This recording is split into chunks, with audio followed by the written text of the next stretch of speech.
গ্রামীণ পরিবেশ সত্যিই আমাদের অনেক মুগ্ধ করে। চারিদিকে সবুজের খেলা, দোল পাকানো বাতাস, এত সুন্দর সবুজে সবুজে ঘেরা প্রকৃতি, যার মাঝে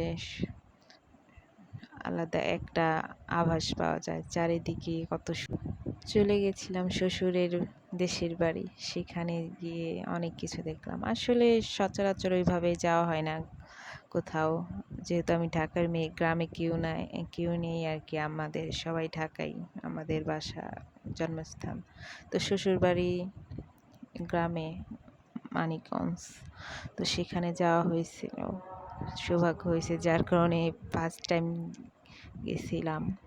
অনেক সুন্দর, ভালোই লাগলো। গ্রামের মানুষ অনেক ভালো। যেমন গ্রাম সুন্দর, গ্রামের মানুষগুলো অনেক সুন্দর। চারিদিকে ঘোরাফেরা করে খুবই ভালো লাগলো। তাই ভাবলাম একটা ব্লগ করি। যেহেতু আমি আমার চ্যানেলে নতুন, আমি ওইভাবে এরকম ব্লগ করা হয়নি। তো ভাবলাম একটা ব্লগ করেই ফেলি। এই সৌন্দর্য দেখে আর ওয়েট করতে পারলাম না। ভাবলাম সবার সাথে শেয়ার করি মনের একটা আনন্দ বা এত সুন্দর যেহেতু আমার হাজবেন্ড সবাই ওনারা ঢাকায় থাকে, ঢাকায় বাড়ি করা হয়েছে। তো ওইভাবে তারা গ্রামে যায় না। সো আমার দেখার খুবই ইচ্ছা ছিল। দ্যাটস ওয়াই আমার শ্বশুর আমাকে তার গ্রাম দেখিয়ে নিয়ে আসলো।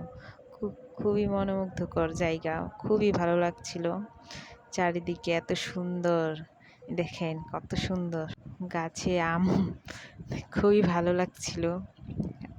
তাই ভাবলাম ভিডিও করি গ্রামীণ পরিবেশে। এখানে ঢেঁকি দিয়ে সবাই ডাল চাল সব কিছু ভাঙায়। সো দেখে খুবই অন্যরকম লাগছিল। তো ভাবলাম ভিডিওটা করে ফেলি, আপনাদেরও দেখাই। এত সুন্দর একটা এক্সপিরিয়েন্স, আমারও ফার্স্ট টাইম দেখা ঢেঁকি। তাই ভাবলাম আপনাদের সবাইকেও দেখাই। সত্যি অন্যরকম, তাদের মন মানসিকতা অন্যরকম। তারা অতিথি আপ্যায়ন অনেক ভালো বোঝে।